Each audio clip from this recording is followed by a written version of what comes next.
નમસ્કાર મિત્રો, શું તમે જાણો છો એટલાન્ટિક મહાસાગરમાં આવેલી એક જગ્યા કે જે વિમાન અને જહાજ ગુમ થઈ જાય છે, જેને શેતાન ટ્રાયેંગલ કહે છે. શેતાન ટ્રાયેંગલ એટલે બર્મુડા ટ્રાયેંગલ, જે ઉત્તર અમેરિકાના ફ્લોરિડો, પ્યોર્ટો અને બર્મુડા બીચ વચ્ચે આવેલી એક જગ્યા છે. આ ઘટનાઓની શરૂઆત 19મી સદીના મધ્યમાં પહેલીવાર 1872માં ધ મેરી નામનું જહાજ ગાયબ થયું ત્યારે સામે આવી હતી.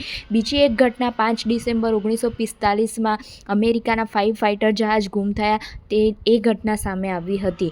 લગભગ 50 જહાજ અને 20 હવાઈ જહાજ ગુમ થયાની ઘટનાઓ સામે આવી હતી. આ બધું થવા પાછળનું કારણ વૈજ્ઞાનિકોએ વર્ષો બાદ જાણ્યું કે એના માટે હેક્ઝાગોનલ ક્લાઉડ જવાબદાર છે. હેક્ઝાગોનલ ક્લાઉડમાં ઊભી થતું હવાનું દબાણ જે પ્લેન અને શિપને ક્રેશ કરી નાખે છે અને તે ત્યાં ગુમ થઈ જાય છે. બીજું એક કારણ એ પણ માનવામાં આવે છે કે વીજળીના ચમકારામાં ઉદ્ભવતું ઇલેક્ટ્રોનિક મેગ્નેટિક ફિલ્ડ જે ઇલેક્ટ્રોનિક ફોગ બનાવે છે અને ત્યાં શિપ અને પ્લેનના ડિવાઇસ બંધ પડતા કંટ્રોલ રૂમથી તેમનું કનેક્શન તૂટે છે અને તે ત્યાં ડૂબી જાય છે.